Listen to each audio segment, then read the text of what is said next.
Hi,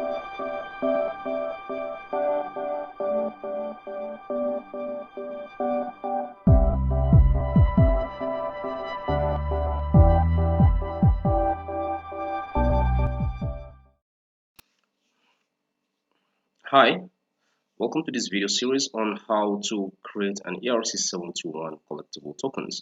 My name is Ayuba Ojanugwa Moazu.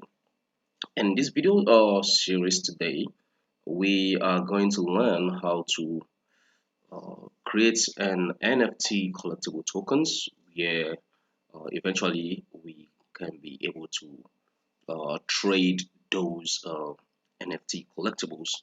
So in this video series, that is what you're going to learn. You're going to learn how to create these collectibles, and you're going to see how each of your collectible token is unique in its own capacity. So in section 1 here, we are going to start by installing the necessary tools for building our collectible, and we're going to see an overview of an ERC20 and ERC721. We're going to see the difference, and then we're going to connect to the Ethereum network, show you how we connect to that using a popular tool called Alchemy. So we're going to connect to the Ethereum network through Alchemy, and then we'll generate our API key from the Alchemy and then set up MetaMask and add Ether from a Faucet website onto MetaMask. Now, starting with ERC20, ERC721. Now, ERC20 are basically fungible tokens, while ERC721 are non-fungible tokens, popularly called NFTs. Fungibility of ERC20 tokens simply means that each token each representation of a token has the same value everywhere. Like, for example, your dollar bill, $10 bill, the value of $10 bill is the same everywhere. So if I can use a $10 bill to grab a cup of coffee, for example, I can use that. A $10 bill in New York is $10 bill in California. It's $10 bill everywhere. So that is it. So each representation of a fungible token has the same value everywhere. But non-fungible tokens, ERC721 NFTs, are unique in the sense that each token does not necessarily have to have the same value everywhere. And the best way you can look at these is like a piece of artwork, you know, or a digital representation of a piece of artwork, for example. So uh, you could have the same piece of artwork, two pieces of artworks, and they're created with the same characteristics and all that, but their values are different. You know, the value that people place on this particular piece of artwork will be different from the other one. And the key thing that makes non-fungible tokens to be different from fungible tokens is the fact that in in digitization of these, the fungible tokens have what we call a token ID, which means each token that is minted or created from our program is unique. So it has a token ID which differentiates it from the rest of the tokens. So you could generate multiple tokens with different token ID, and each of the token with its ID can be valued differently and all that. So basically, that's just the difference between ERC20 and ERC2021, ERC721, sorry. And then you can actually Google it to or read more about it. So it's just a pretty straightforward concept. Now, secondly, now we're going to connect to the Ethereum network because it's needed for us to be able to create our non-fungible tokens. So, and one of the easiest way to connect to the Ethereum network is through a popular app called Alchemy. So let's go to alchemy.com or alchemyapi.io.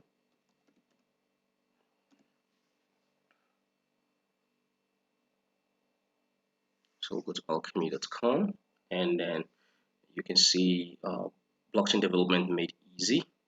And with Alchemy, we can actually do a lot with a few lines of codes. So here's Alchemy, and they have products. You can see that. So we're basically going to work with the API. I can see they have a new NFT API here. Build the NFT app with ease. Okay. I guess I'm going to do a video on this then. So they have use cases regarding NFT, because NFTs are now, like, the buzzword in the blockchain industry. So you can scroll down, you can see a lot of companies actually are relying on Alchemy, using it to connect to the blockchain. So Alchemy Supernode is most widely used blockchain API for Ethereum, Polygon, Arbitrum, Optimism, Flow, and Crypto.org. Get all the functionalities of a node, including JSON RPC support, but with the supercharged reliability, data correctness, and scalability needed to run world-class applications on the blockchain. So here's what Alchemy. Scroll down, you can read about it and all that. But basically, what we're going to do here is we just want to generate an API key. Just have a dashboard like this where we can create our app and let it be the gateway to our blockchain, to the Ethereum blockchain. So um, now what you need to do is to sign up. You just click on sign up. I've signed up before, so I can log in. So you just need to sign up so that you can generate your API keys.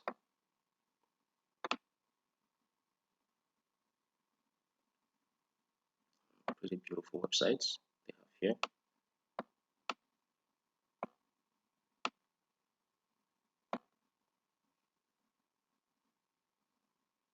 Okay, well, I've signed up before, so I guess I've signed in before, so I guess it's signing me in.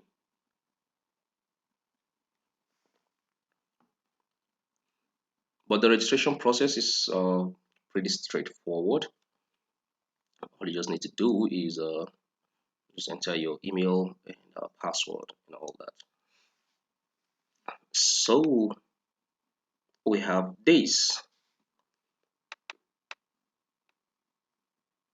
Now, once you sign up and you verify your accounts from your email, you will be you will see this dashboard here, and this dashboard here's where you're gonna create your application, you get your API keys and all that. So simply from here, we are going to create an app. So just call it my NFT app. So just come here. So you come to this button here. You make sure you're on your dashboard, and then you click create app. So just give the app a name. Let's say my NFT app, and then you can put a description here if you want to. And then now, of course, the chain is Ethereum. Make sure it's Ethereum, and then the environment is development, or change it to staging. Change environment to staging. Chain should be Ethereum, and then network. Let's change it to Ropsten so that we can easily get Ropsten or Faucet Ether for that. So my NFT app, and then change all this. So you click create app. So we have this now. We have my NFT app here now, and then if you click on view details, this, you get to see the details about your app. And if you come here, you click on view key. So here is your key, your API key here. So you can copy this here and then save this somewhere for later use. So okay, so let me go back to my dashboard. So as you can see, Alchemy has a lot. It's giving us a lot here in compute unit. So we've not really done anything here yet. There's no tutorial request. We've not used this API key to engage in anything yet. So Virtually everything we have here is 0. So we can go back to our dashboard here. So my NFT app. Now, with this API key and what we just done in Alchemy here, it will be easy for us to connect to the Ethereum network. But then we still need another tool that will also help us to connect to the Ethereum network, and that's called MetaMask. So I have mine installed here, but you can quickly and easily go to metamask.io, and then make sure you're on either Chrome browser, Firefox, or Brave, or Edge browser. Yeah, I think they're supporting MetaMask currently. Anyway, you go to metamask.io, and then you get to see all this, and you can click to download MetaMask. Now, MetaMask is a crypto wallet and a gateway to blockchain apps. So we will need this where we can be able to store our wallet details, and we can use that to receive and send tokens and all that. So you can read about MetaMask. It's a very beautiful project, and it's actually our gateway to a decentralized world of the blockchain. And you can click on these. I guess this should be a video. You can get to know about MetaMask and all that. Now let's just look at the browsers that is supported. Like I said, it's Chrome browser, Firefox, and then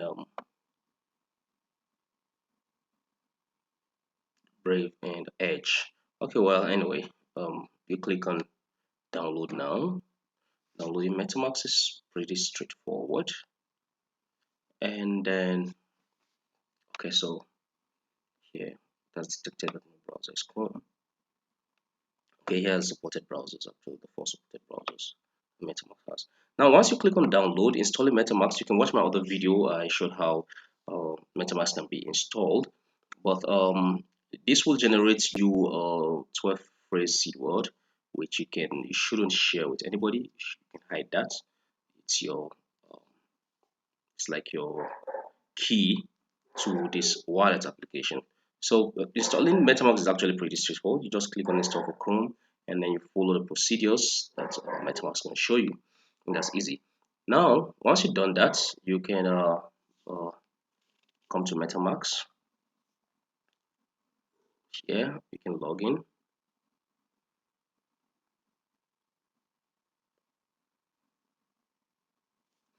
Okay, here is my that I have here.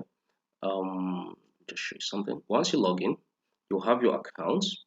You can click here to copy the account, the wallet address. Here is where you can change the network. So if you're on mainnet, make sure it's on Ropsten network. So you change it to Ropsten network.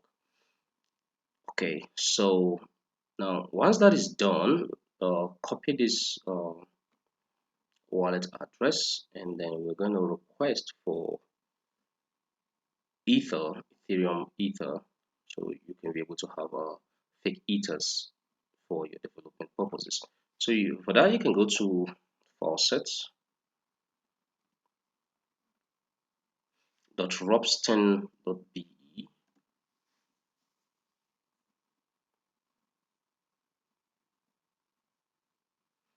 and then the address that you copied, you can paste it here, and then you click this send me test ether.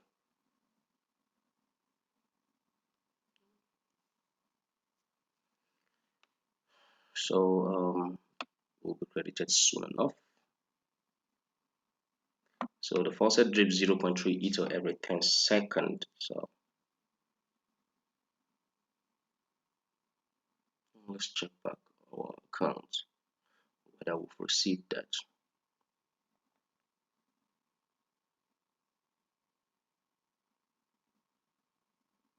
Did we receive it? I just can't even remember what was the wallet balance. Okay, I guess we haven't received it yet, but we will soon enough.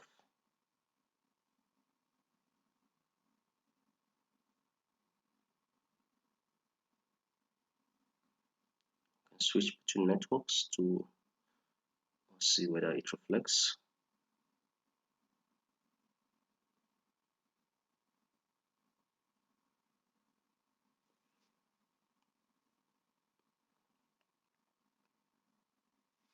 Here you can click on assets to see your assets. Okay, I guess it hasn't reflected yet, and we can request again, right?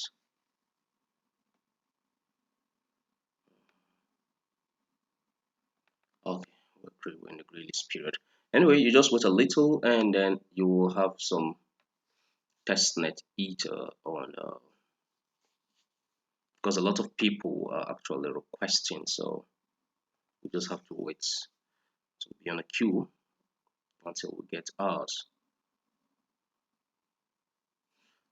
Okay, well, during the course of the video, we will still check, make sure that we have ethers. Anyway, I have ethers here, so I guess you will also be credited. Now, with all these tools installed, you have you've registered on Alchemy, and you have your API key generated. We've set up MetaMask, and then we've added testnet ethers to MetaMask. So then another thing, make sure you have a Visual Studio Code installed, very important. So it's one of the prerequisites that you need. So go to Visual Studio Codes. Yes, you can install it from Microsoft website.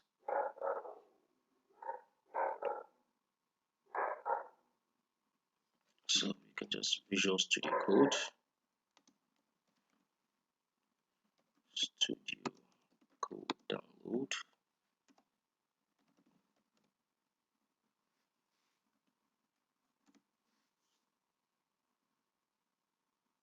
Good. So you can go to code.visualstudio.com here, and then you download Visual Studio Code for your platform, either Linux, Mac, or Windows. So once you have all this tool installed, Visual Studio Code is just pretty straightforward installation.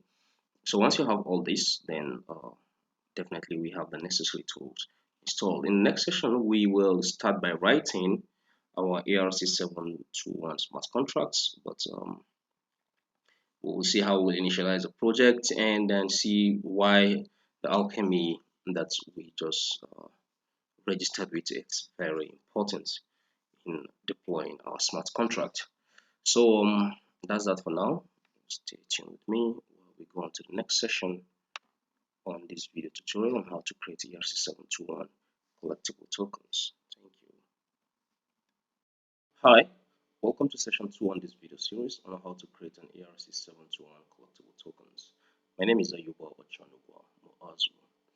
In session 2 here, we are going to be writing our ERC 721 smart contract. And here are the procedures. We're going to first of all initialize our project. We're going to install hardhats, which is a very important tool to enable us quickly develop our blockchain application. And then of course we're going to create the hardhat projects. We're going to add our project folders. We're going to install OpenSepalin library, which is a standard library that has already been created for us, where we can simply build our NFTs on top of it. And then finally we're going to write our smart contract. So not to waste much of your time, let's get started. Now open your command prompts or your command line. I'm using Windows, so I'll open my command prompts, and then okay, so here's my root folder. So I make a directory. I call it my NFT app, right? And then we cd into my NFT app. And then now we initialize this, so we npm initialize. Now make sure you have well, I would have said this in session 1. Make sure you have Node.js installed on your system. So Node.js 2 is just a simple and straightforward installation. So if you have that, you npm initialize.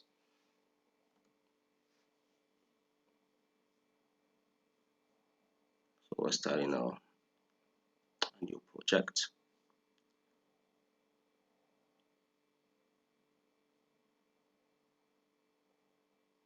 So wait a little for this to initialize.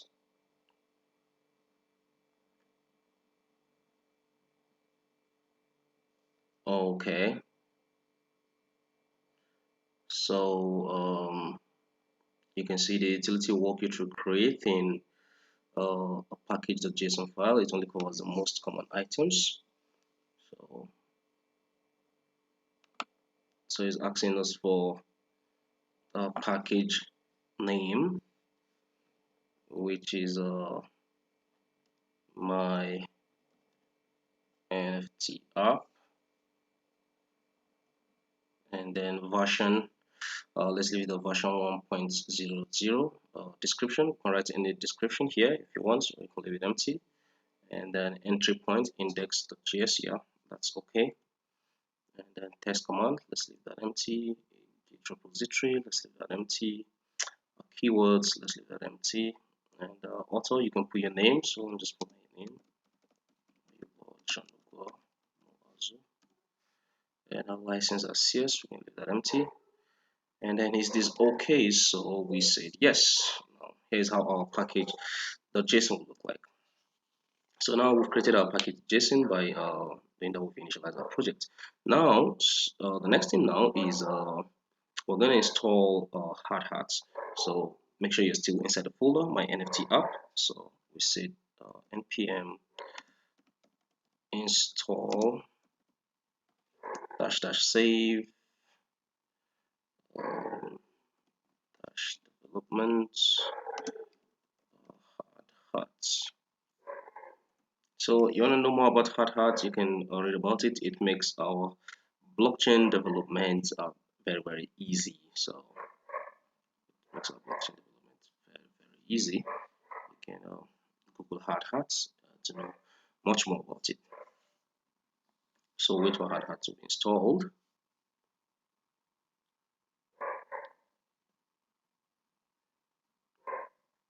This will take just a few minutes, so we'll wait for that to run.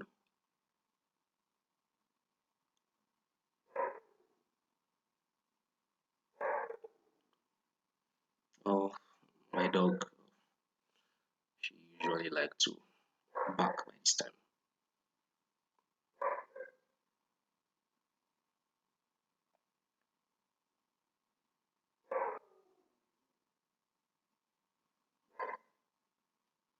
So wait a little for this to get installed.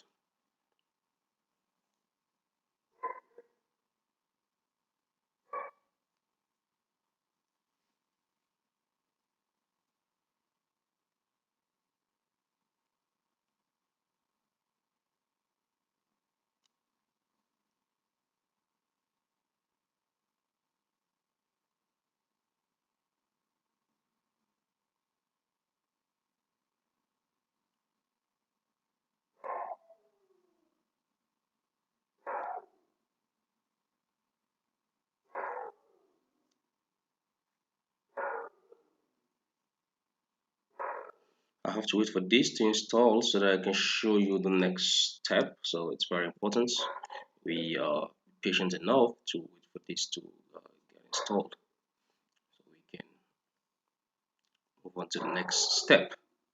Like I said, this will take quite some time, and meanwhile, while this is running, we can check hard hats,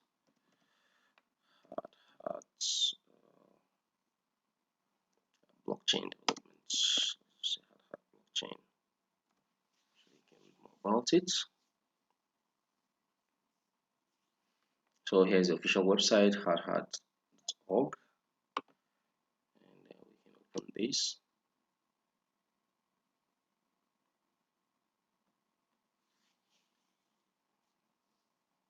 So we can develop with hard hat, we can develop with truffle. In one of my video tutorials, how to create Ethereum tokens, I believe, I talked about truffle and how we use truffle to develop our decentralized applications.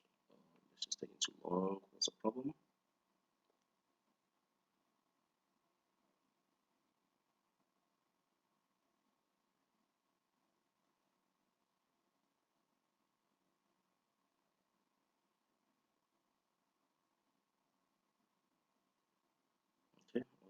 is installing. I guess my internet is unstable. That's why this is taking some time.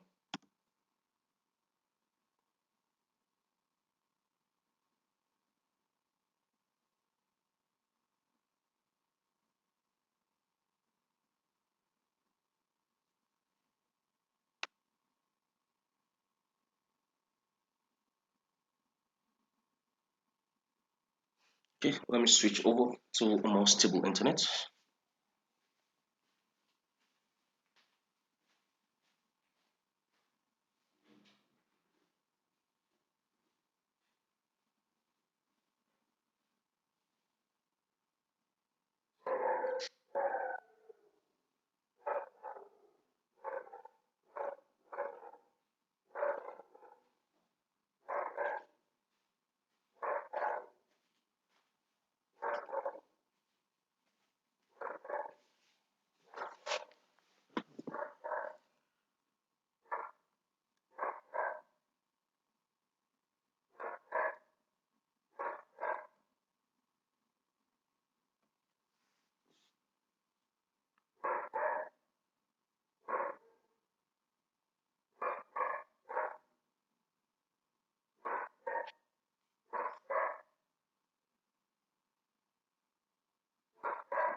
Okay, so this should be a better connection. So you can see Ethereum development environment for professionals, and said you can read more about it here on their website. Run Solidity locally. You can easily deploy smart contracts, run test and debug Solidity code without dealing with live environment. So Hard Hat Network is a local Ethereum network designed for development. So and of course, Hard Hat is the best choice for Solidity debugging. You get Solidity stack traces, console log, explicit error messages with transaction fields. So basically, Hard Hat's it's a very nice tool. I've used it for developing smart contracts, especially running contracts locally. So I guess now that the network is back, this might be faster now.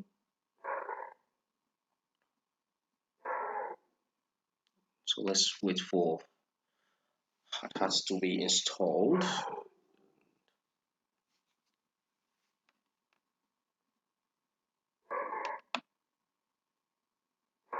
So you can go through the Hard Hat website, look at it, you know, read more about it,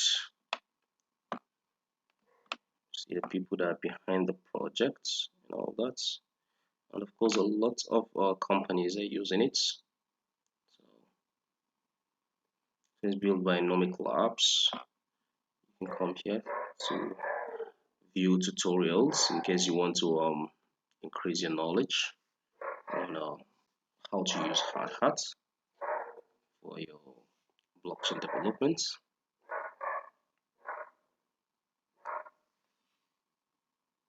So here we have everything here, and then you can go through the tutorials. This will help you a lot in learning how to use Hard Hat. Actually, Hard Hat it makes a lot of works very easy for you. So that is that.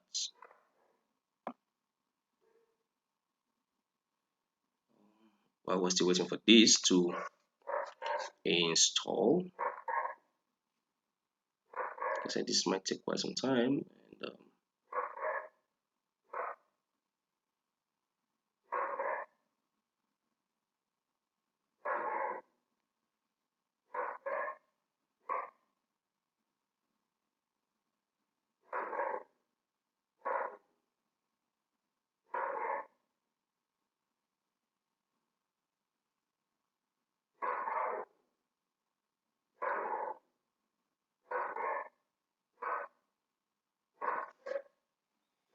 oh, what's wrong with this dog?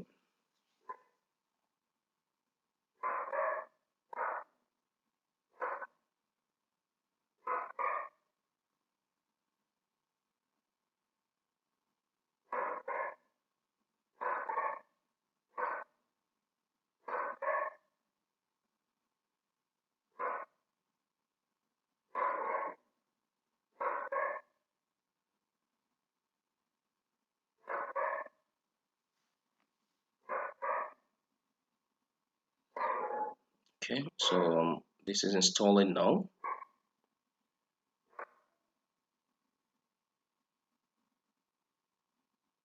You just have to ignore all the warning messages.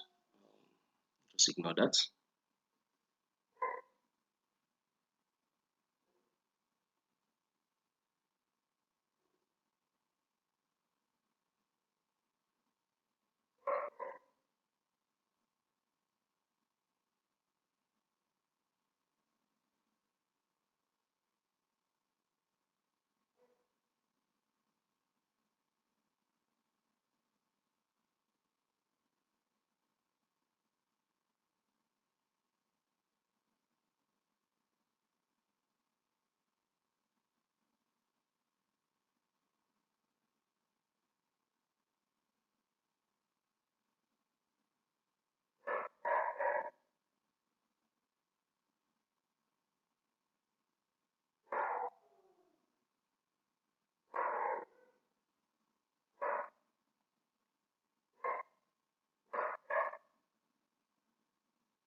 Okay, just wait a little. It's very important.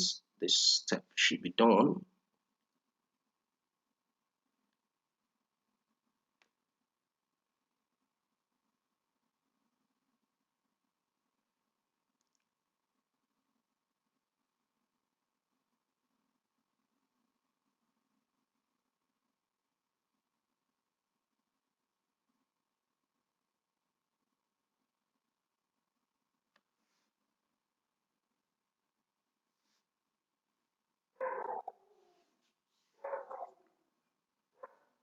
I guess this session here, since this is taking time, I guess this session here will just name it installing hard hats.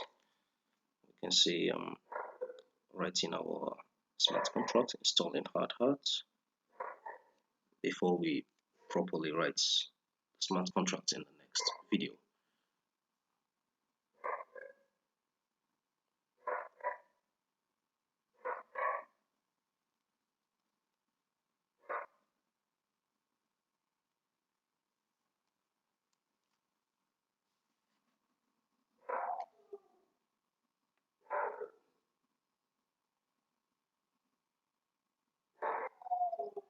Okay, let me pause this. This is taking some time.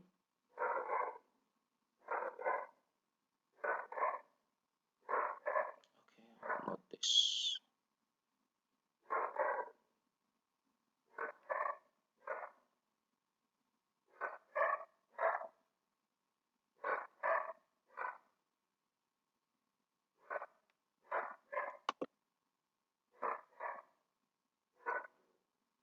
Let's pause this.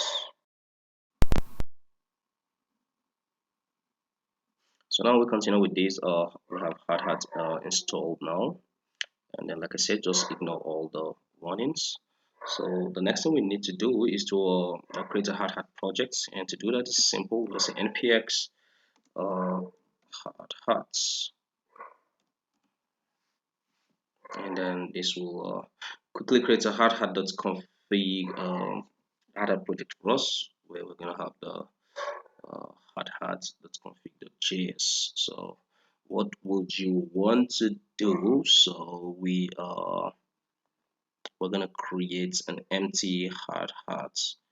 So you select this by moving your cursor, your arrow up and down. So you select create an empty hard hat.config.js. So enter, and then so that has been created.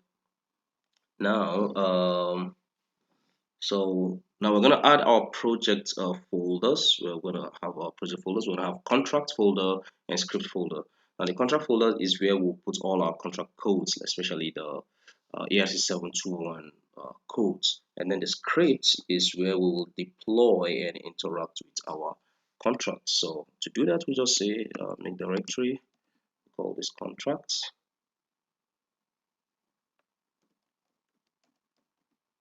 So we call this contracts. And then we also make a directory. We call these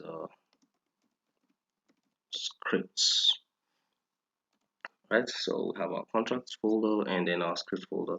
Now what we need to do now is to write our smart contract.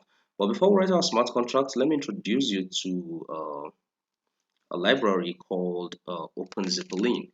Now OpenZeppelin, um, it's a library that makes blockchain development very easy for us, like writing smart contract code, solidity codes.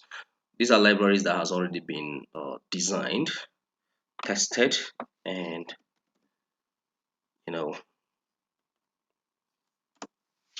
working. So let's just get to OpenZeppelin and let's check the official website,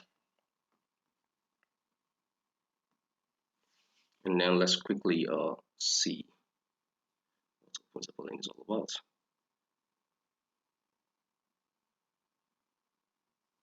So it's a standard, the standard for secure blockchain application. You can just read about it. OpenZeppelin provides products to build, automate, and operate decentralized applications. So just scroll through OpenZeppelin, read about it. I've talked about this a lot in my other videos. So to quickly install OpenZeppelin, we just we say npm install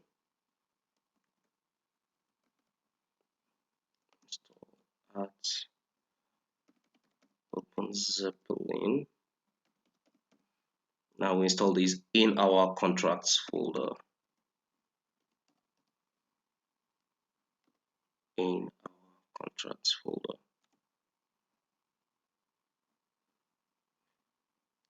So this will install OpenZeppelin in our contracts folder.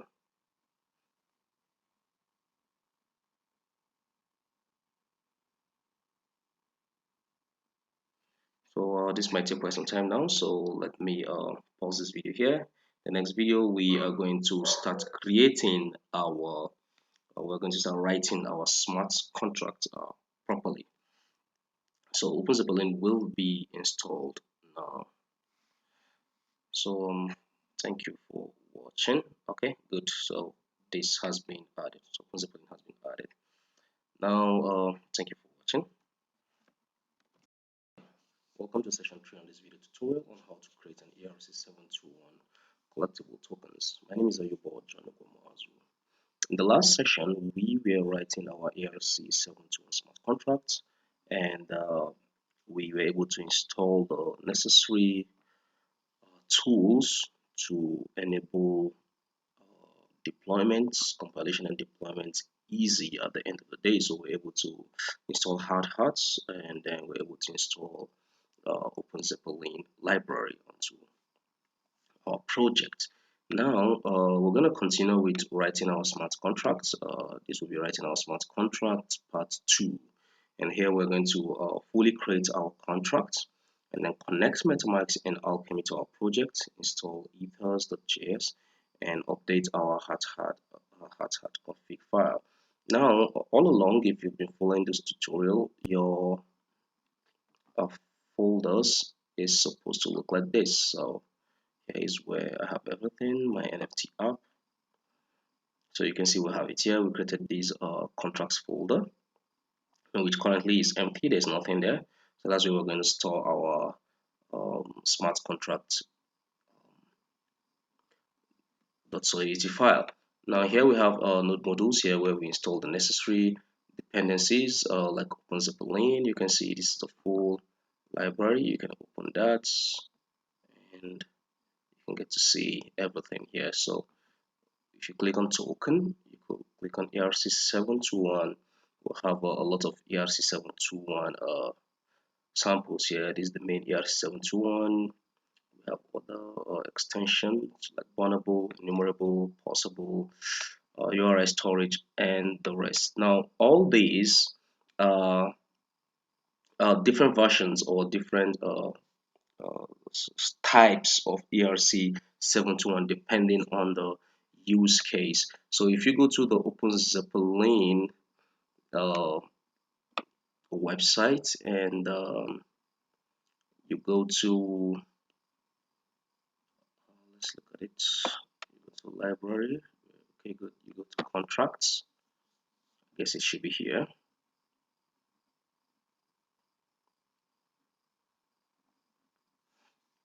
So we'll see different contracts.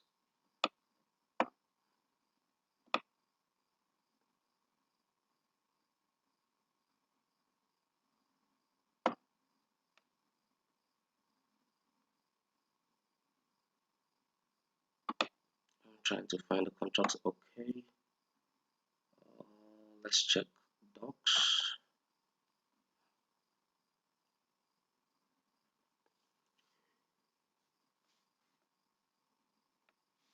Good.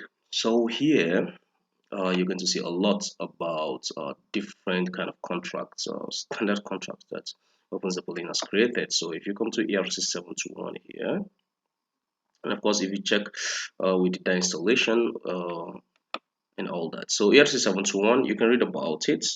They're basically NFTs, and you can see a contract is created here called game item, which is an ERC 721. So we're going to create something that looks similar to this, like this actually. Yeah, we can mint our tokens and all that. So you can look at these and you know uh, just read about it a little.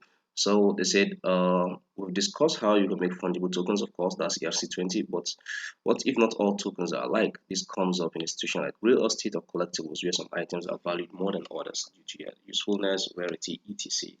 So ERC71 is a standard for representing ownership of non-fungible token. That is where each token is unique. So this is the key point here. Each token is unique for ERC721. Now enough of this talk. Let's go back to where we are, which is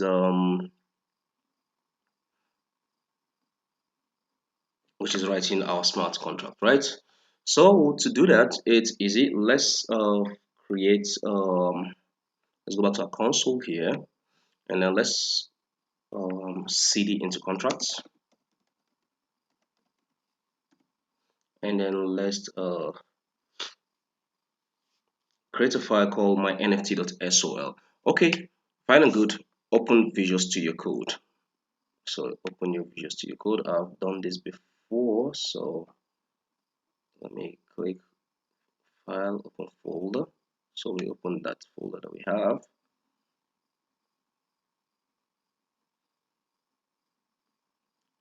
Users, my NFT app. So here's the folder we're working with.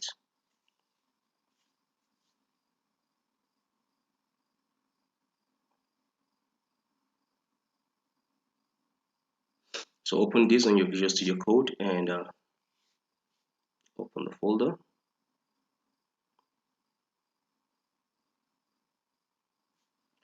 Good, so here's the folder that we have. If you look at your package.json, you can see it's the same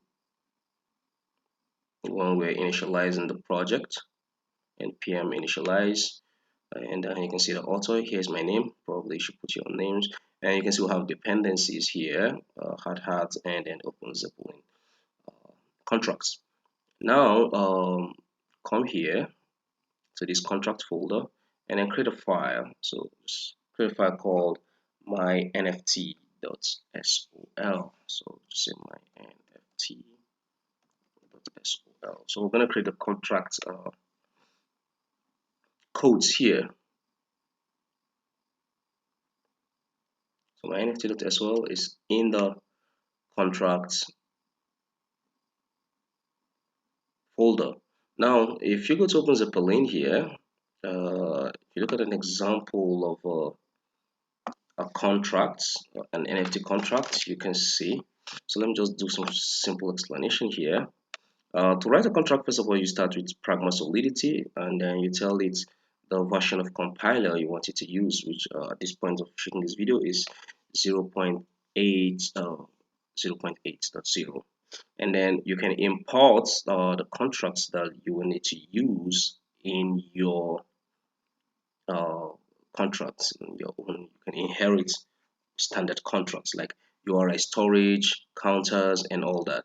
So if we click on these URI storage counters, you get to see what all these contracts are all about. Like here, the URI storage contract is an implementation of ERC 71 that includes the metadata, standard extension, as well as mechanism for per token metadata. So we just want to get metadata like the attributes of each NFT. That's where the set token URI method comes from.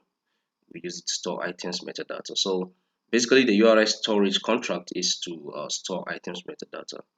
And then we also have other contract like counters where we can use to count each of the token, like token ID number 1, 2, 3, like that. So we're basically going to do this in our own smart contract too. Let's quickly go here and then let's start. So we say Pragma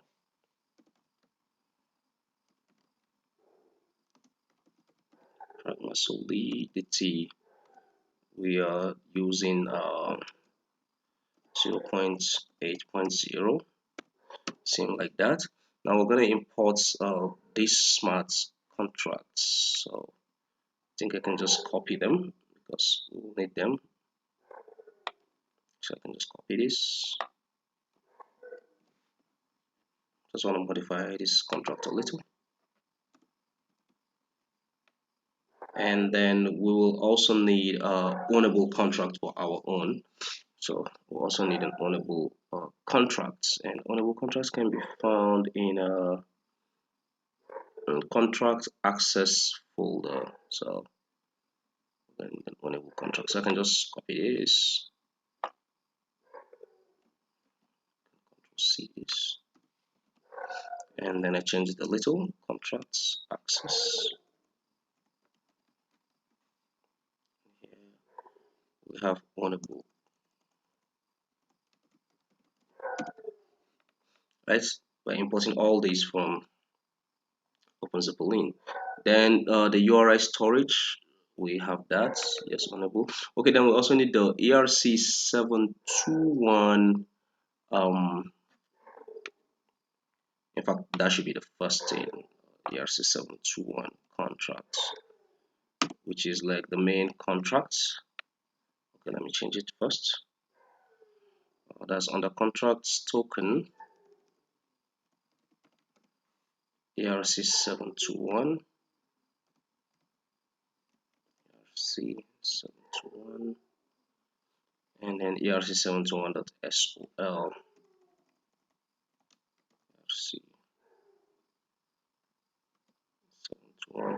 721.sol. So actually that's the first contract, and if you come to open Zeppelin, you get to see that contract. You know, the standard ERC 721 contracts, you know, and all that. So we are inheriting from all this. Now the next thing now is we should create our contract. Call it my NFT. So I can just say contract, and I call this my NFT. And then is means we're inheriting from different contracts that we have here. So we have ERC 721 storage. We have an ownable. So we're inheriting from this. Now we are going to want to count each token that is being created. So we inherit that from the counter class, counter library, sorry. So using counters for counters dot counter, and then counters counter private token IDs. So we want to get the token IDs. Each token that is being created, we assign it an ID. Now the constructor is the next one we're going to create, which is the entry point of our program. So it's the entry point of our smart contract. So just put the constructor keyword, constructor. You have to be careful for some typo errors. Now this constructor is let's call this public. So let's call this library ERC721, and then we create us a contract with maybe I can just say my NFT, and then if you don't understand this, I'm going to explain this just right away.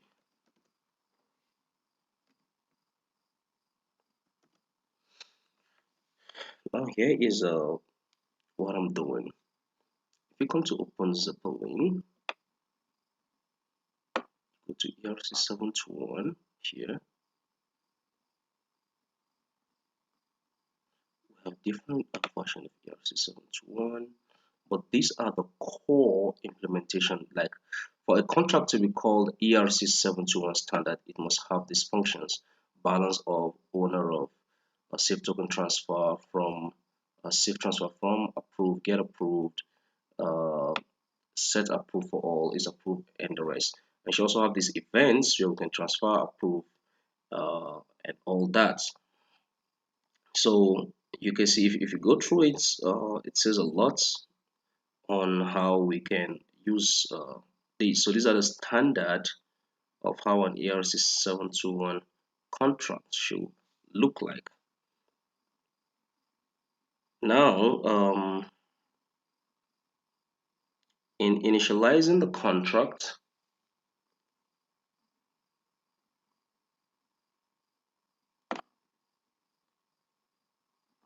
I'm going to get a sample of contract that's been created.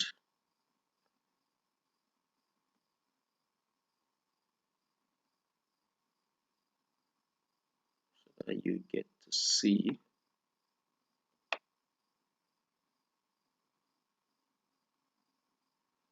Okay, here's the interface.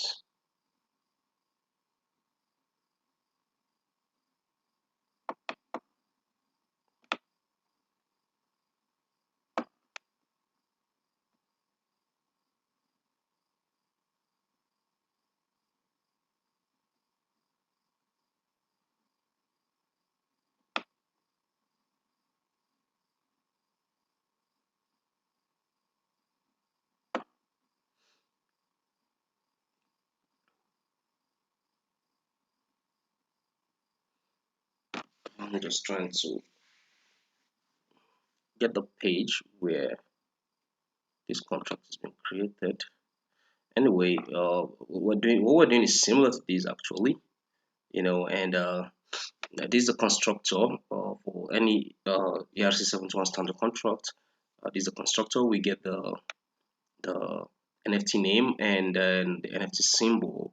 So in our own case, we just call it my NFT, but here they call it game item, and then give it different name like this. Okay, so well, the next thing we need to do is we need to mint NFT. Uh, we need to mint NFT, which in this example here they're calling it award item, but we're calling it mint NFT. So let's try and mint NFT. So if we deploy our smart contract, the NFT names is going to be my NFT, and here's a symbol NFT.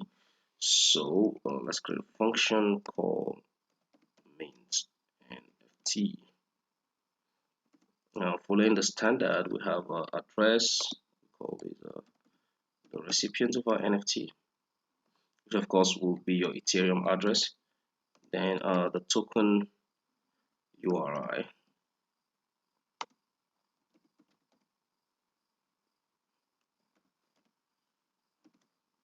token URI.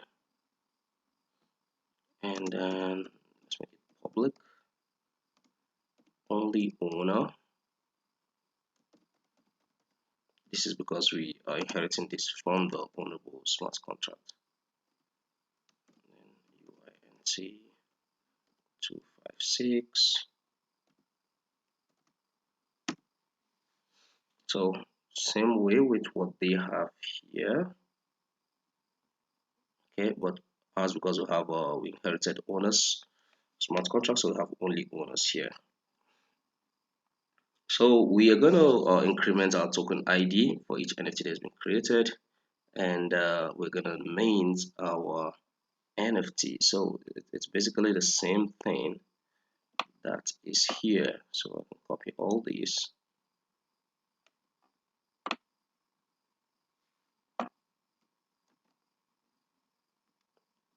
and then paste it inside this function, my NFT. So we'll get a token IDs, which is this. We increment it, and then we create the new ID, of course, new item ID. Then we mint here is not player, so here is going to be recipient.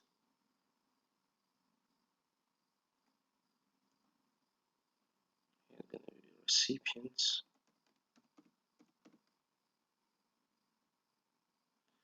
Recipients, and then the new item ID. Then we set the token URI, which is the new item ID, and then the token URI, right? Then of course then we'll return the new item ID. So this is just a simple contract, just a simple contract called my NFT that we mint NFTs. So the idea here is each time you call this contract a new NFT, each time you call this contract function, you mint a new NFT with a different token ID. But then there's something that's very important here, which I have to mention. You know what makes NFT unique, like I said, is the token ID. And in for each NFT, we also need to know its metadata, like the different attributes that token that NFT has. So we're going to see how we will do that later.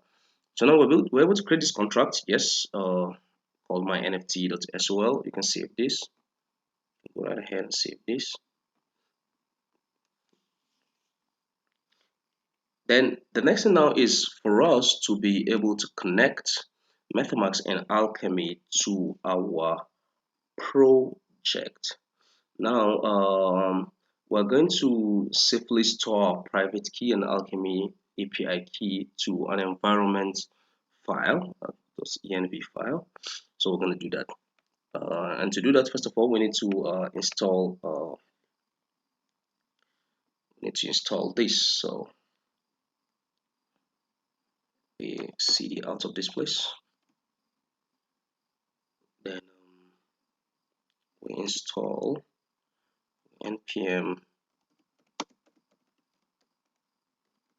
install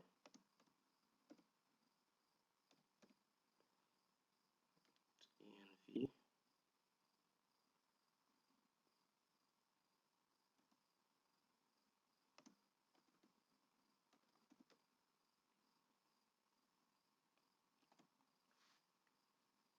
So we install this, and then we create a .env file in our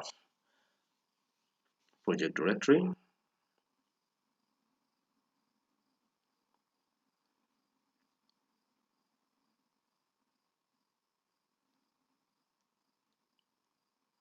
I hope this won't take some time. Okay.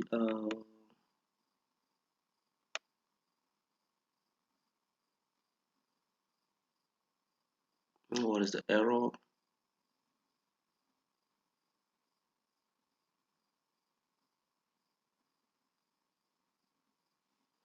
Error not found.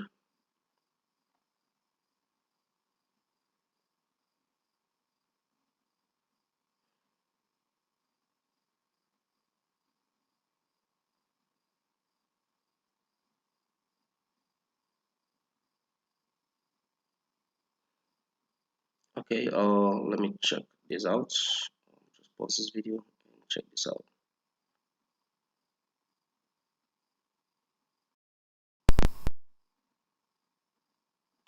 Okay, sorry, I got to see the error. So it's actually npm install dot env. I said nev here, env, and then we save.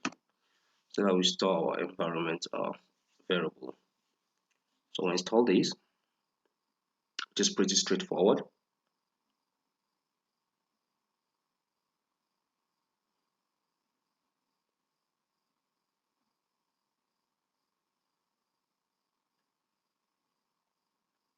So this should quickly install, and then we create our, okay, good. So this is installed. Now we need to connect, like we said, we're connecting MetaMask and Alchemy to our project, right? So we need the API URL for Alchemy and then the private key of our MetaMask to be able to sign transactions. So let's create a .env file in our project. So just go back to Visual Studio Code and then in our root directory here. So create a file called .env file. So you just say .env. So that's the file name.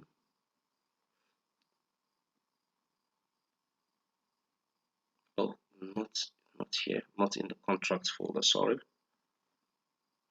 Delete this.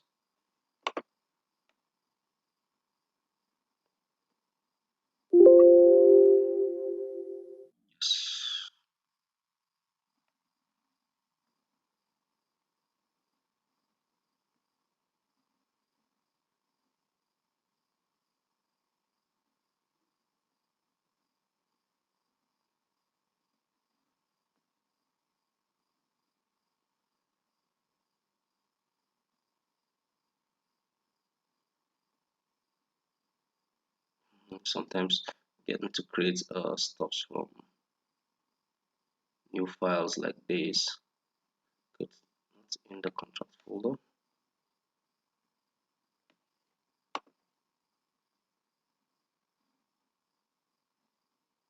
Good.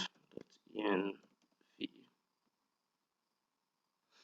Good. So this is in the root folder. Now here's what we need to have here. So we have, first of all, API URL. We're gonna need to store that. Then secondly, we also need to store our private key for our MetaMask. So we're gonna need these two information. So for our API URL, let's go back to Alchemy, our dashboard, which I showed you that before. If you click on our view details for your My NFT app, and then you click on view key. So here is what we need. So we'll just copy this and then we'll paste this here. So this is with our key. Then our private key now, we're gonna get that from MetaMask, which is easy. Open up your MetaMask. Well, the MetaMask I have here is a test. I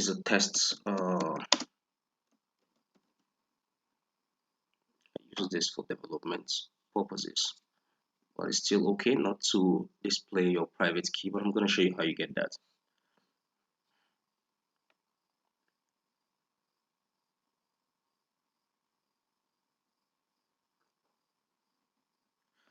Once you log into MetaMask,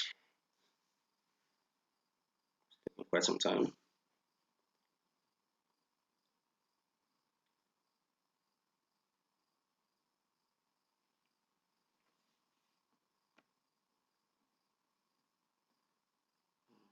It's taking some time.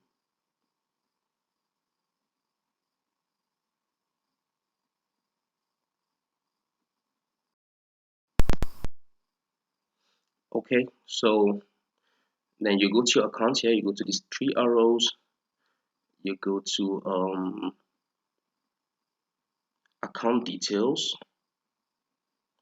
then export private key, you click on this, then you enter your MetaMask password, and then you will get your private key from there. So I think I need to get mine too, so I'm just going to show you. I'm using this for development purposes. Now you can see, warning, never disclose this key. Anyone with a private key can steal any assets held in your account. So I'm going to copy this, and then I put it here.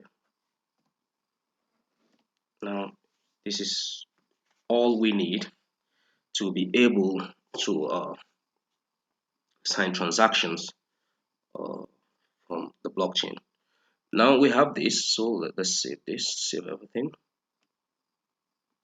Then the next thing is we need to install ether.js, which makes it easy for us to interact with the Ethereum blockchain by wrapping standard JSON RPC methods with a user-friendly method.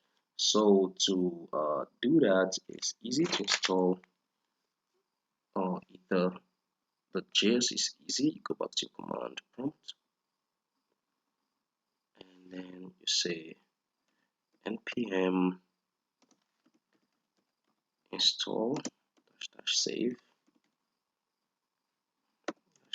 -dv at Nomic Labs. We created this hard hats ethers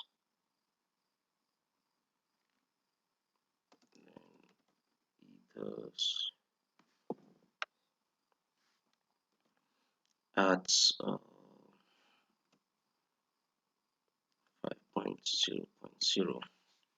So we install this.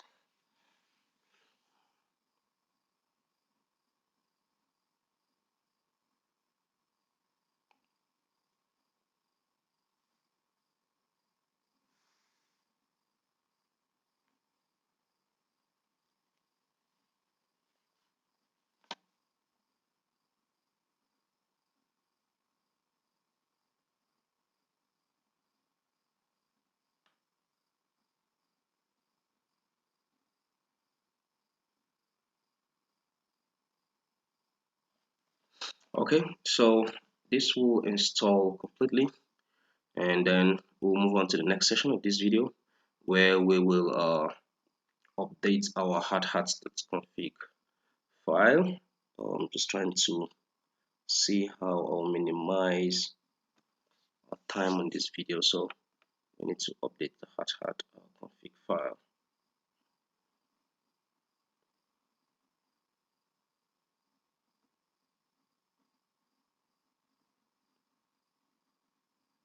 Okay, good. So we've installed ether.js.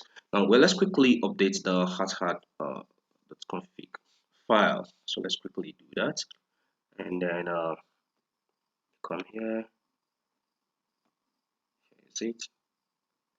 So we need to quickly update this. Now, well, anyway, our solidity version we're going to use is 0.8.0.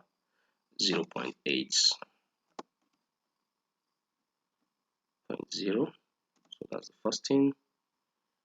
And then our default network, of course, is Robston. So default network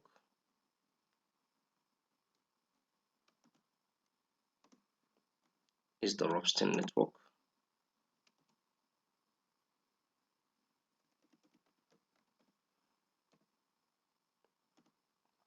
If you're using Rinkeby or any other network, you can put it there. Then networks. To put this, so we have a hats. This empty. Then Robston.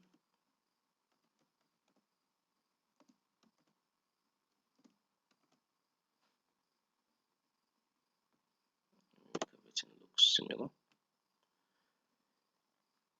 Now the URL will be our API URL, right, from our environment file. So API underscore URL, and then our accounts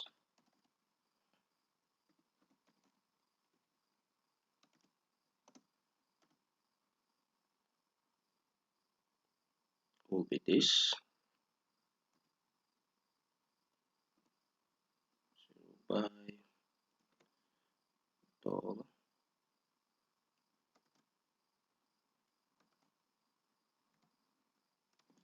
private key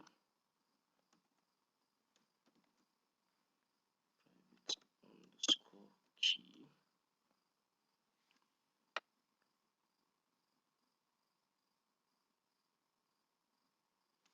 Good. Just make sure everything is okay.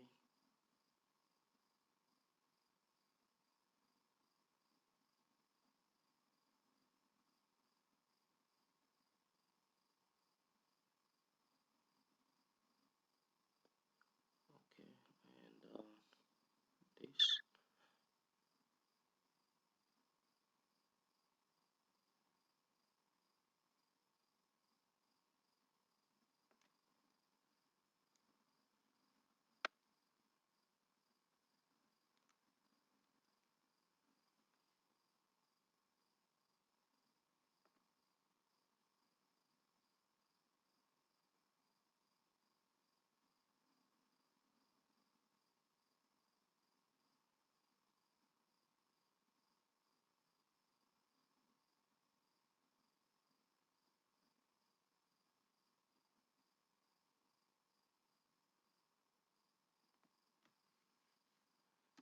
Sometimes I good.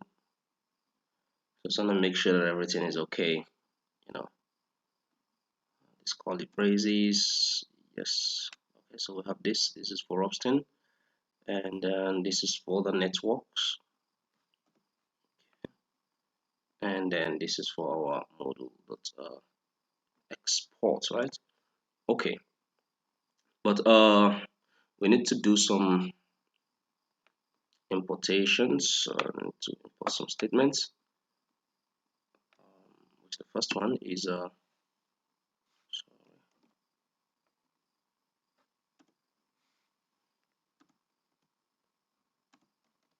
so require .env dot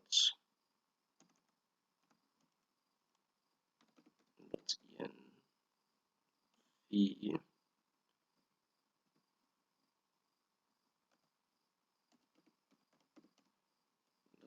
config. We need this, and then nomic labs.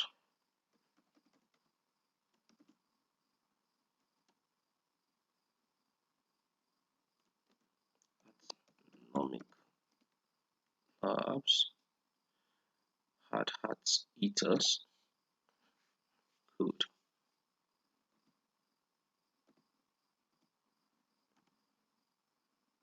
And then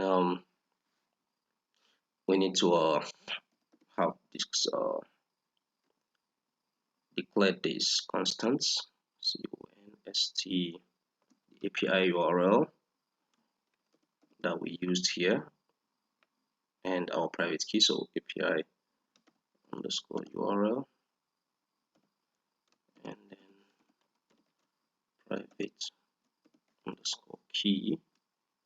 So we'll get this from our env file. So just a process.env.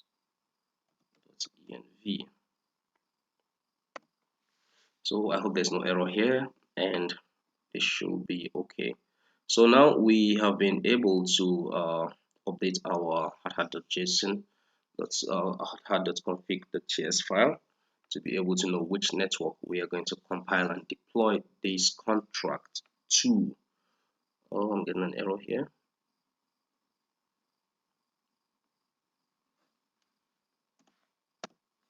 This is what is expected there. Okay, so let's save this. So in the next session, we're going to compile a smart contract and deploy it. Thank you for watching.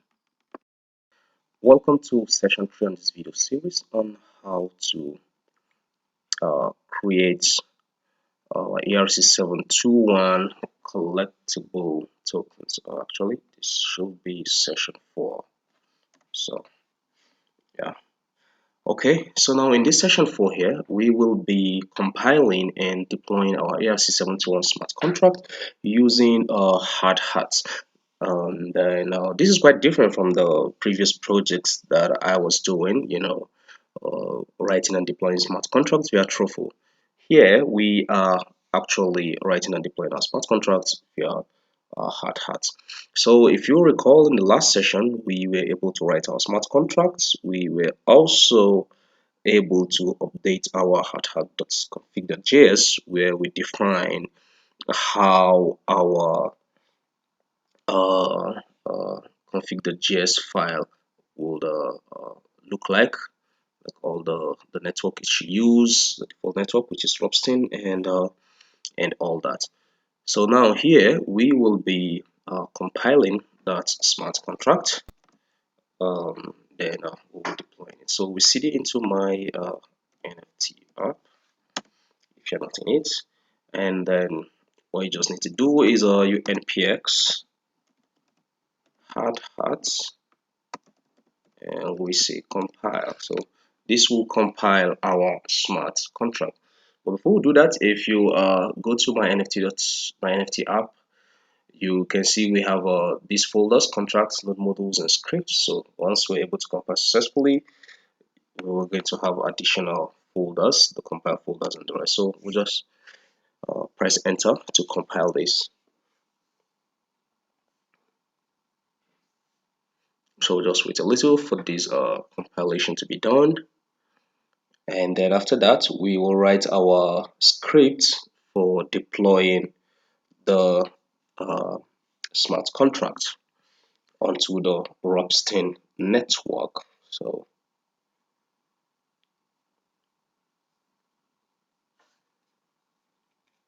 good. So compiling 13 files with you can see this is the compiler we're using 0.8.0. So compilation is successful, and of course you see the constructor is the entry point of the program, of course. So my NFT, it's the name of the the ERC721 token, and then the symbol is NFT. So you can change this accordingly to, and of course you can ignore this warning for now. Okay, so now that we've done this, the next thing is for us to create a file called deploy.js, where we will use that to deploy our smart contract so that we can get our smart contract address. Now to do that is simple. You go to your Visual Studio Code, and of course you can see we have after compilation we have these two folders, artifact and cache, which you can see here, and then you can click on them. You can see here's the build info, here's the contract, and then of course my nft.sol is here, and then you can look at the JSON file. And then if you come to cache, you see the Solidity cache files here, and that's because we've compiled our smart contract. Now in this folder here, scripts, yeah, good. So we have script folder here, right? So we create a new file there, and then we call it deploy.js.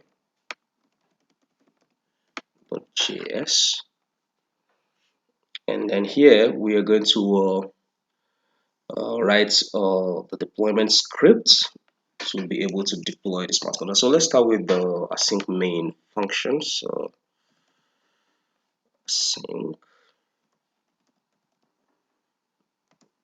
so function, start with the main function,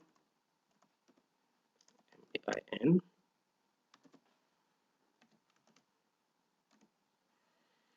and then we declare this constant. We call it my NFT. Now we're using our ethers.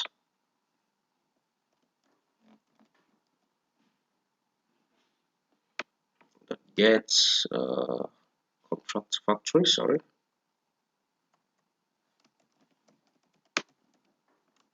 Get contract factory. It's my NFT, right? That's the name of NFT. That's the name. Now, after this, now we are going to start deployment by returning a promise that resolves to a content object. Actually, these are hard stuff, so we'll just put the start deployment here. Just put these comments returning a promise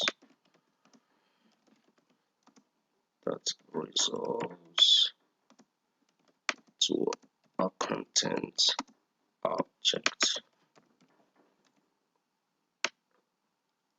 So if we say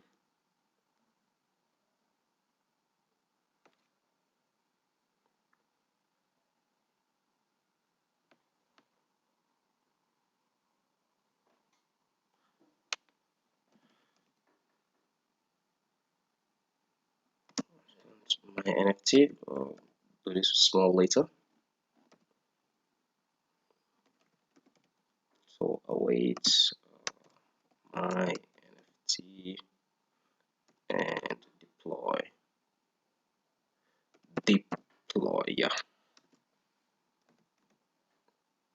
Then yeah, correct this to the console by just saying console log. So write a message here. So contract deployed at address, contract deployed at address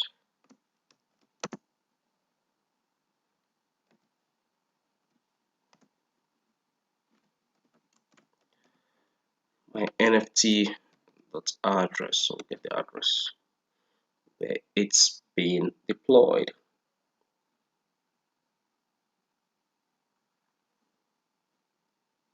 Okay.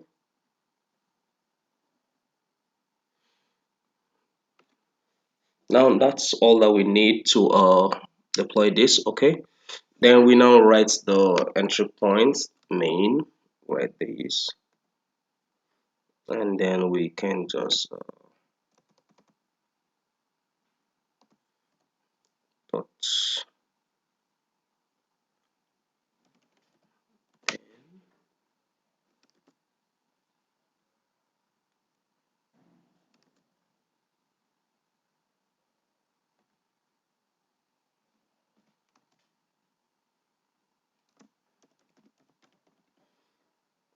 process dot exit.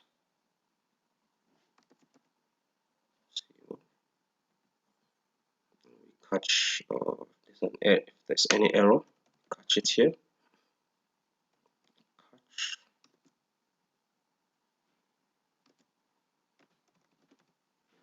error.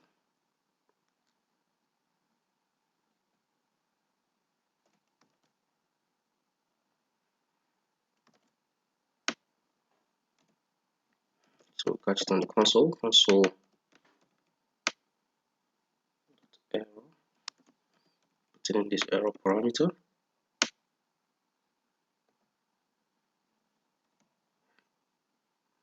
And then process we exit if an error occurs. You know.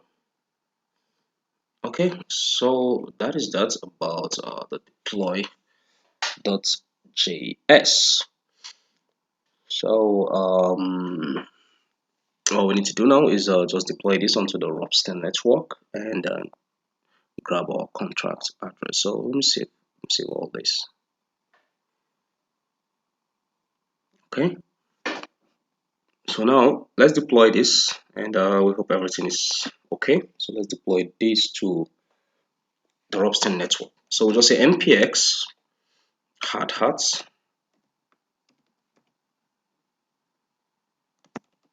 run script with s deploy .js dash network, specify the network, which of course we're using Robston, and make sure you have some Robston ether before you be able to run this, just like how I showed you in the step of getting some faucet ether onto your method mask. So if everything works fine, we should deploy the smart contract successfully and see our contract address.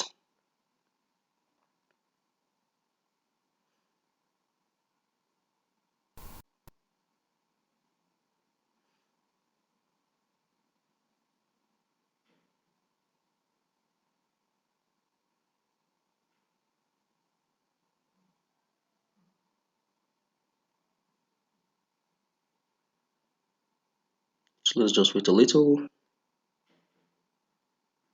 as we are waiting.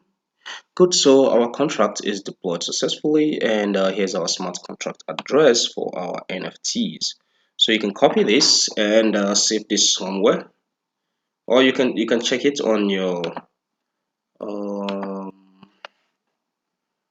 it's robston.etherscan.io. You can check your smart contract, and you can see that it's been deployed from your MetaMask address. So you can see that. So if I put the smart contracts address here and I search for it,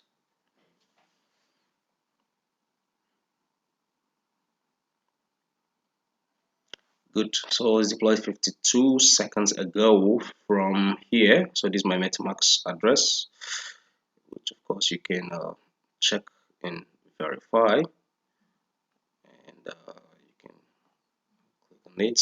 The balance of ether here is 0. So 3 block confirmations and all that. So this is deployed onto the Robston network.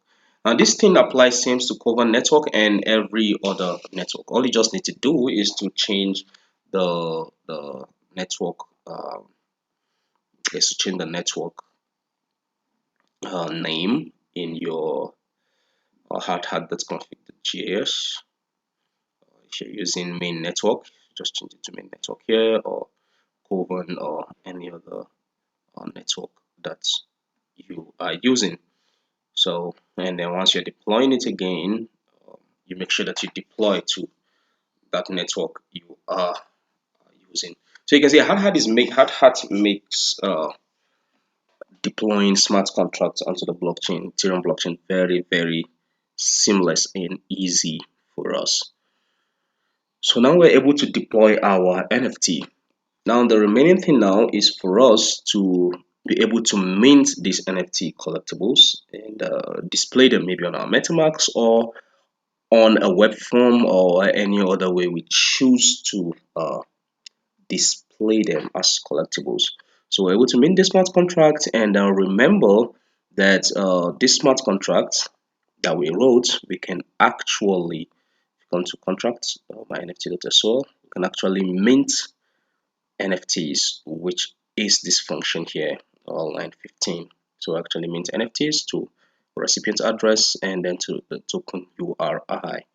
So in the next session, I'm going to start calling this function, how we can mint these NFTs and all that. Now here I just named my own NFT as my NFT, and NFT you can give it any name, like you could say game console and then game as a symbol, or any name that you just feel will be will suffice for naming your NFT. So thank you for watching on this video series on how to create an ERC 721 collectible tokens. My name is Ayuba Ochonoguamo Azu.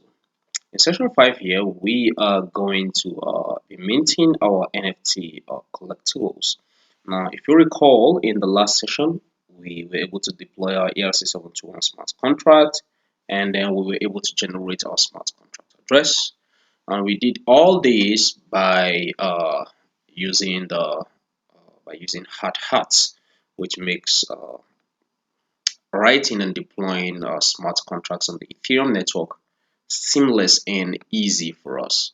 Now in this session here, we're going to mint tokens based on what we have written in our smart contract. If you recall again, in our smart contract, we have this function here called mint NFT. So we're going to call this function, and then we're going to mint new tokens, in which of course each token will have a token ID as it is here on the smart contract.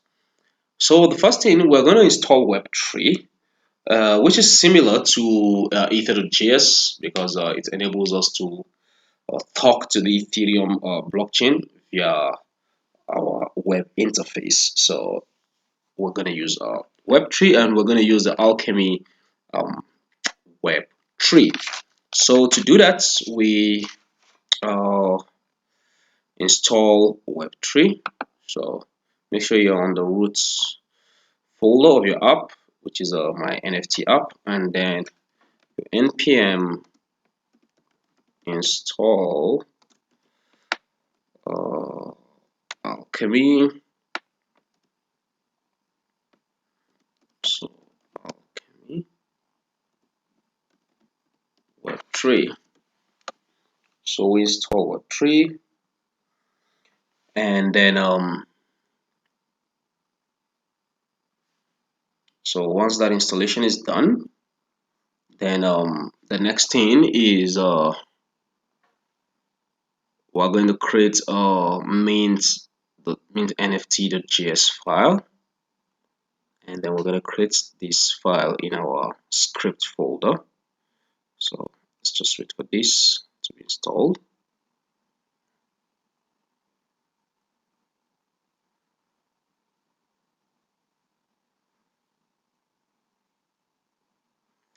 So while that is installing, you go to your script folder here. You remember we have deploy.js, so we're going to create another file. We call it mint nft.js. So we say mint nft.js.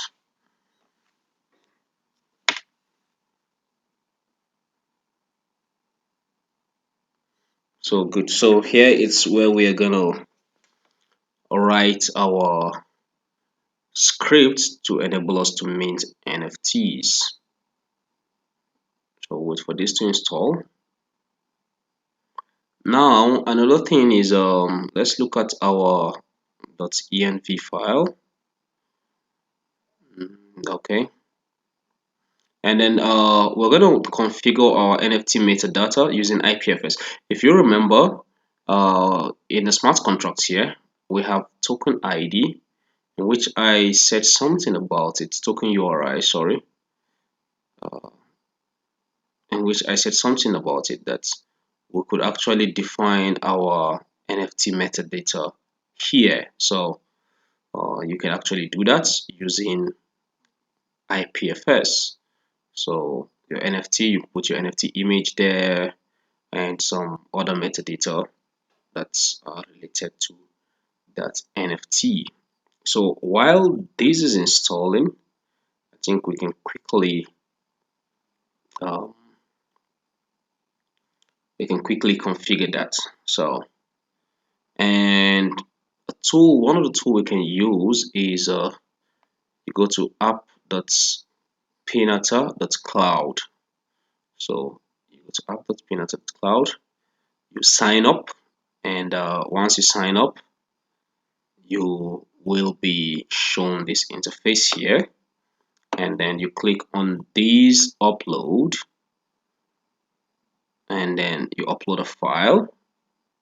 So uploading the file, you upload an image, which is this image. I upload a C# logo image here.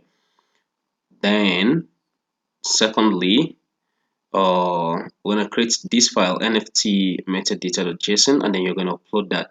So let me show you that. Let me create that file too, nft metadata.json. So we're gonna create that in under my root folder.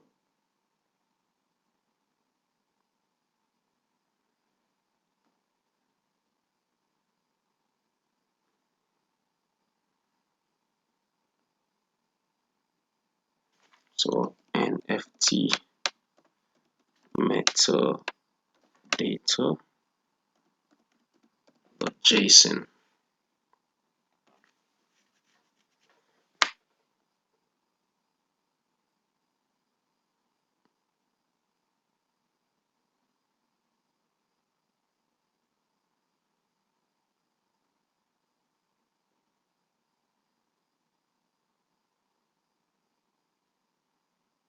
Okay, NFT metadata.json. Make sure it's on your root folder.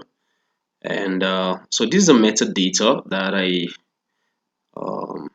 just copied this somewhere, and it's on my notepad. So you can just pause the video and type this, and then once you type that, you can type that in your NFT metadata.json. So this will be our metadata. You can change yours to anything. Like these are actually just straight type.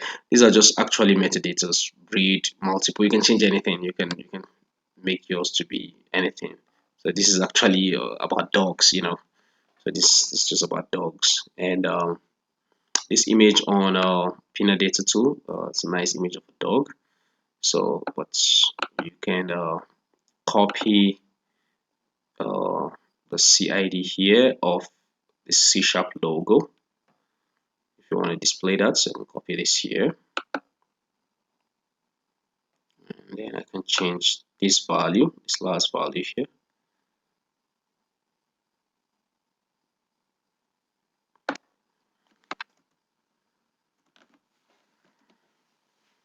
So I can change that to C# logo that I have there. Save all that. So make sure you put this here on your NFT metadata.json.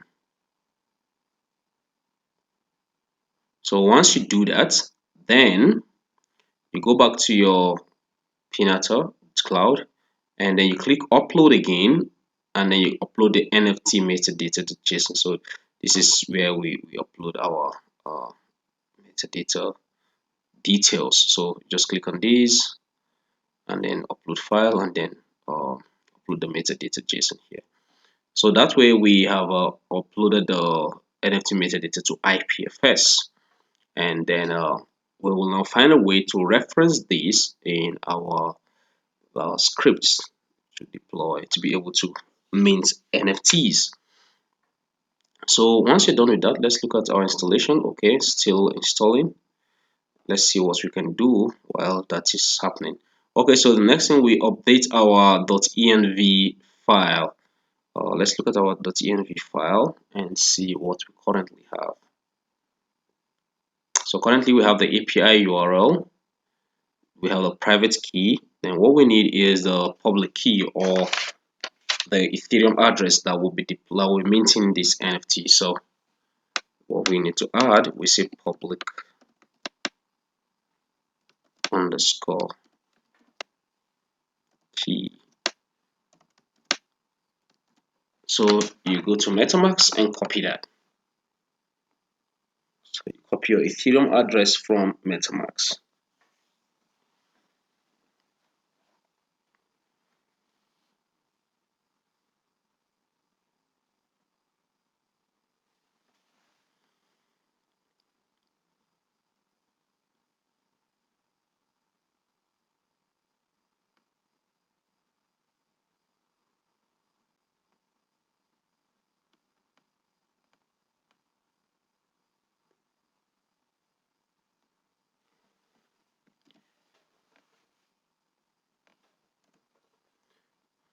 So we update our .env file with our private key, public key, which is our Ethereum address, and the API URL. Now we're going to need this actually because once we are minting NFT, we have to know from which address we are minting from. So that's why this public key is there. So let's still look at this. It's still installing, and then we are able to do this, configure NFT metadata using IPFS. Pinata is actually it's just actually an API for IPFS that you can actually use. So that's why we use this. There are plenty of tools out there, but Pinata seems to be one of the easiest to use. So that's why we chose this. So you just go to app.pinata.cloud and then you register, sign up. It's easy. Just sign up straight away. You have your account and then you upload your file, your image, NFT image, and then the metadata.json. Now, the more if you want to mint more, this is because we're minting only one NFT. Now, if you want to mint another NFT, you also need to upload another image, and then you copy the image CID, and then you repeat the same process that we're going to repeat. What we're going to do here. So that's about configuring our NFT metadata using IPFS, and then we need to update we need mint NFT.js. We need to write the codes here to mint this since we've updated our .env file. So while this is installing, let's quickly write the script in our mint nft.js file. So make sure the file is in the script folder, and then we start with the basic things that are required of us. We're installing Web3. So it's assumed it's installed. So let's start with this. First of all, what did I type?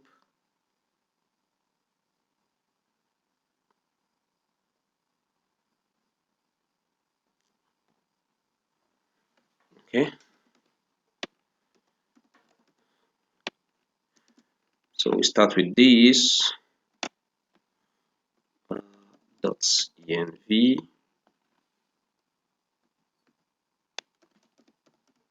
Let's config.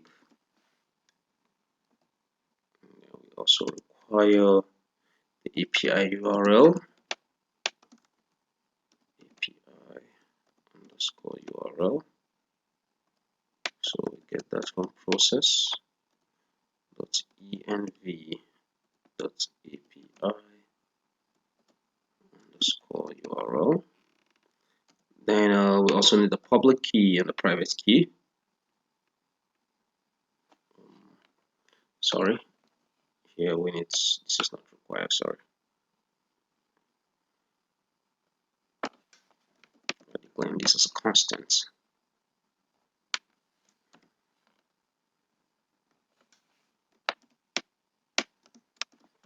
Public key.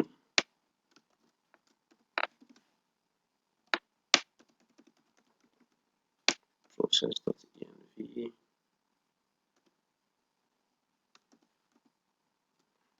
Public key. Private key.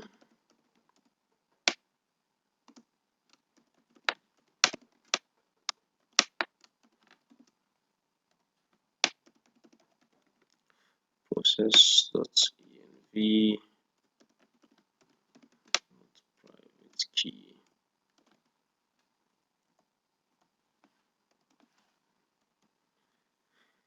Now, if our Web3 is installed, we also need to, which is what we're installing now, Alchemy Web3. So we also need to get an instance of that. We also say constant while it's installing. Let's just quickly do that. Create Alchemy Web3.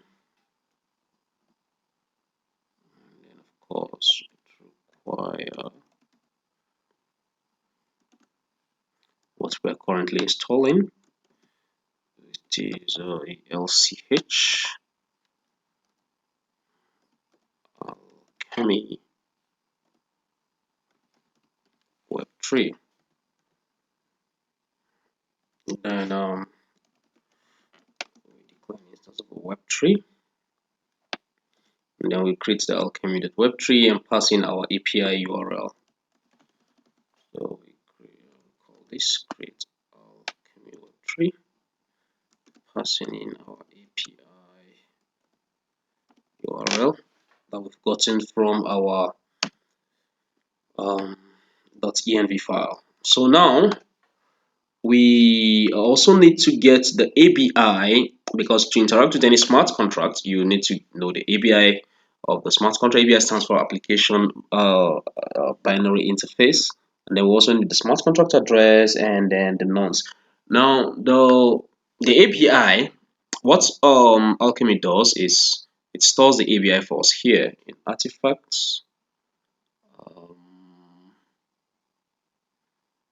contracts, good, my NFT .json under my NFT.sql, my NFT.json. So here is where it stores the ABI for us. So an ABI defines the characteristics of the contract, its functions, its attributes, and all that.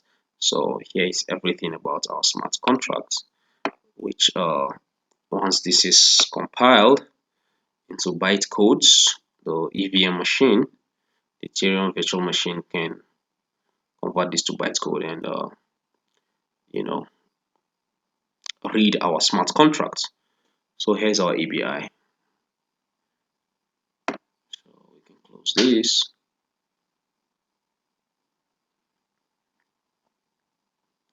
Go back to NFT.js, right? Okay, so we need the ABI, and we can declare it as a constant contract too. So require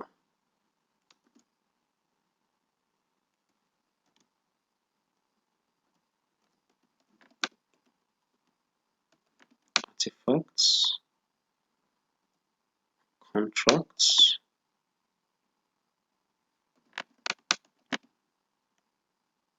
artifacts, contracts, my NFT .sol, and then my NFT. So you should check your case sensitivity based on what you have in this folder built. So we have it like this, and then the next thing is we grab our smart contract address that was deployed.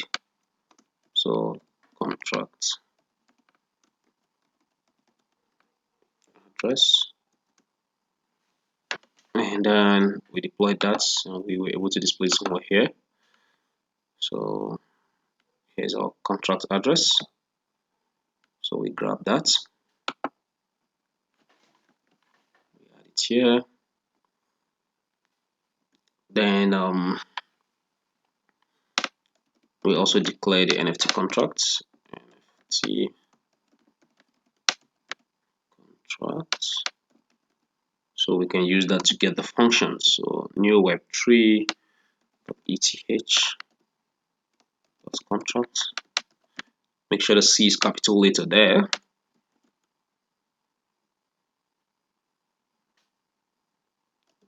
And then contracts ABI, and then passing in the contract address.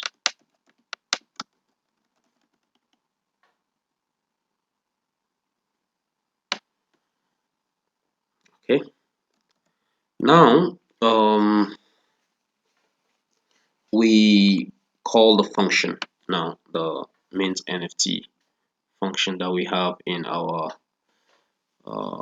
my NFT.sol, which is this mint NFT. So create a function for that.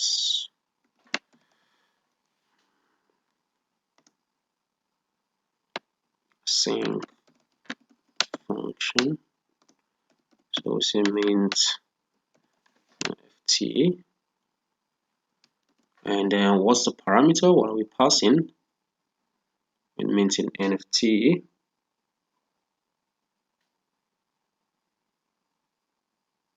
Okay, we're passing our token URI and our recipient. So let's pass in our token URI here. Token URI. getting this function. So it's good we get the nonce.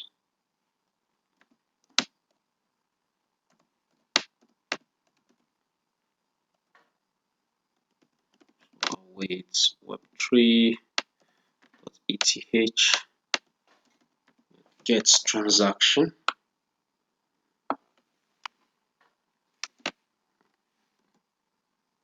Get transaction count.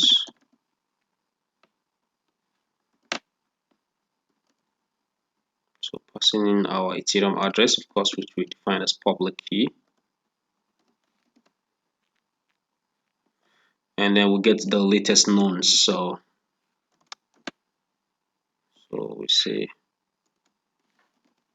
latest. So here we get the latest nonce actually. Latest with T. Now we build a transaction itself. So here we say we build a transaction. We build the transaction. So we define its constant tx transaction.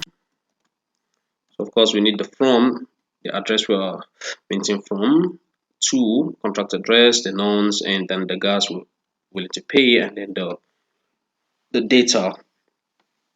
So we say from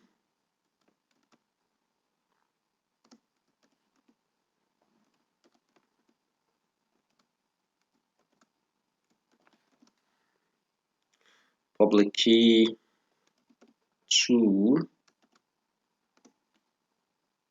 contract address. Contract address we defined above. Nonce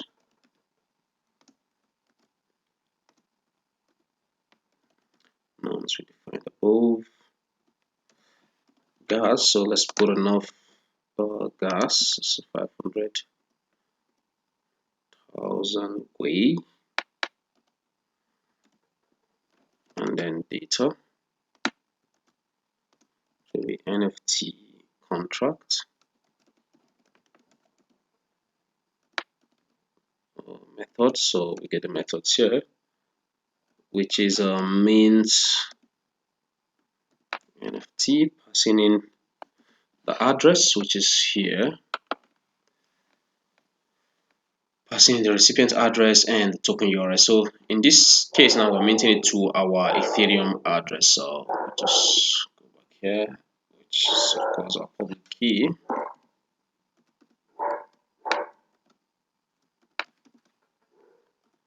And then token URI we're passing as parameter. So we say encode ABI. Okay. So now the next step for us is to sign the transaction. So if we're able to do this now, the next step for us is to sign the transaction, and then that's what we are going to do now.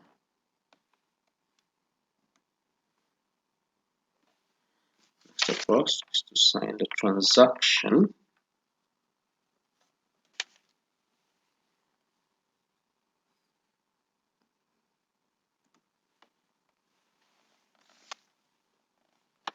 So we say constant sign promise web3.eth accounts sign transaction. IntelliSense is showing us that using, of course, our private key, because we'll need that to sign our transaction.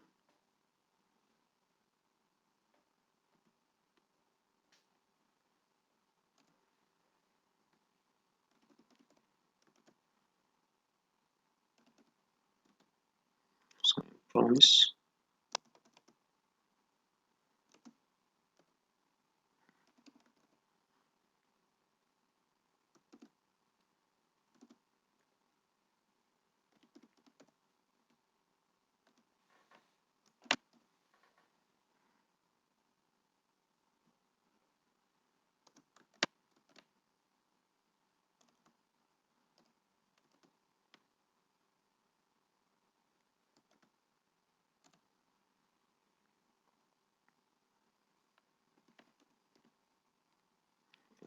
tree.eth, send the transaction that we just signed,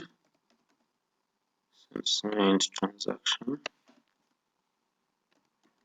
So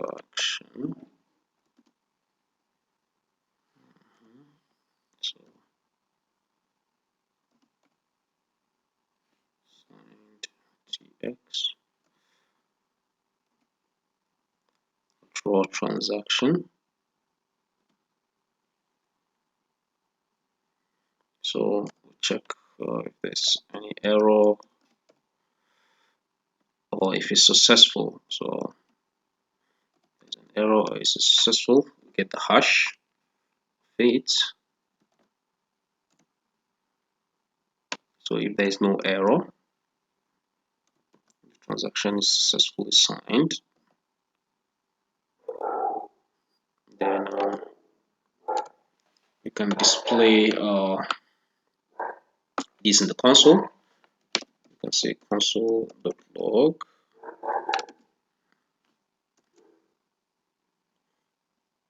If there's no error, so we say the hash of your transaction is,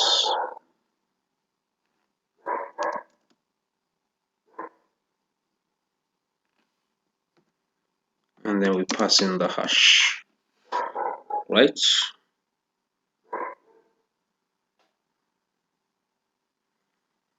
Okay, and then else there's an error.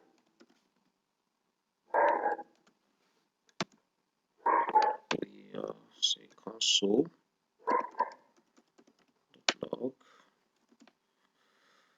Oops, something went wrong. How do you say oops? Oops, something went wrong.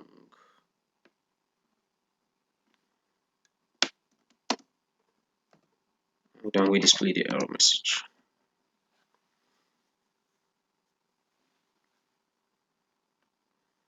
Right, okay, so we close the braces here,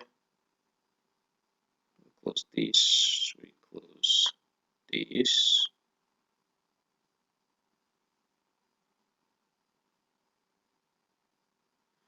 We close this one too, and then this, right? So if this thing go, we can also catch an error.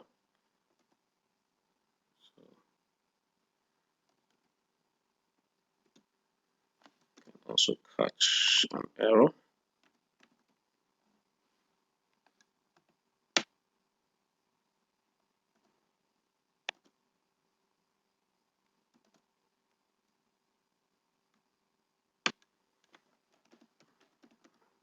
If the signing didn't go, so we'll say console.log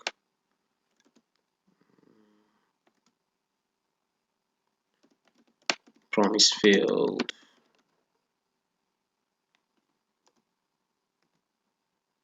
Passing also the error that we caught there.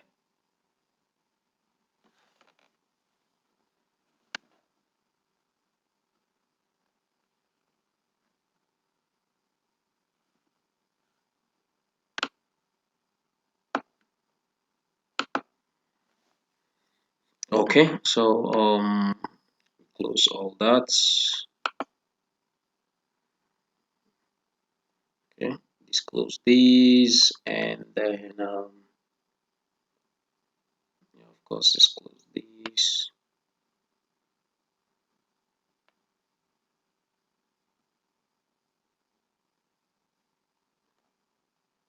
Disclose these.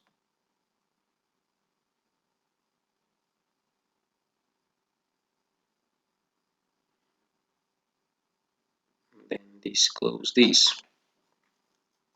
So finally, we call the mint NFT and pass in the image. So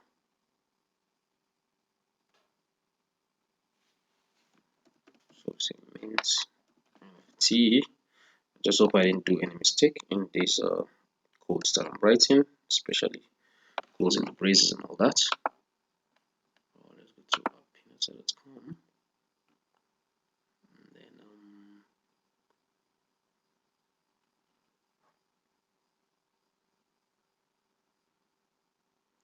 click on this.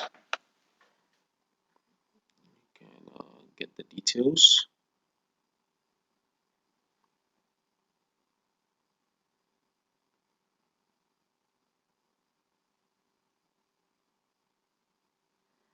Okay, that's the details I want to pick completely.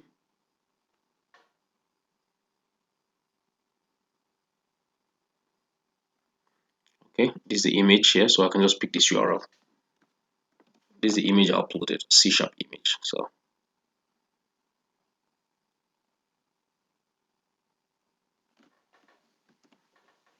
you can just put that, and so that's that. You can save this.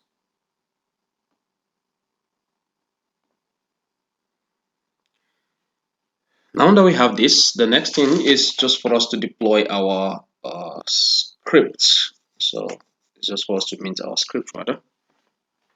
So quickly do that, and to do that is simple. We just say node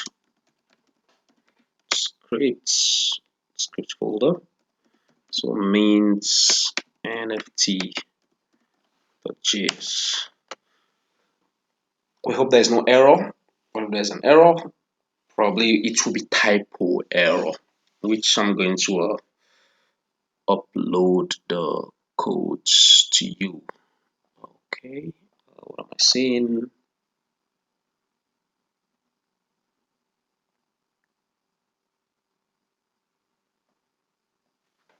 Yeah, because this was installed successfully.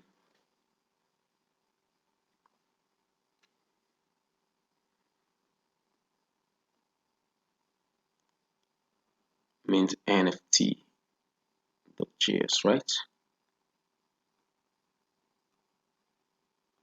So save everything. Now let's run this again and see. Node scripts, the scripts folder, mint nft.js.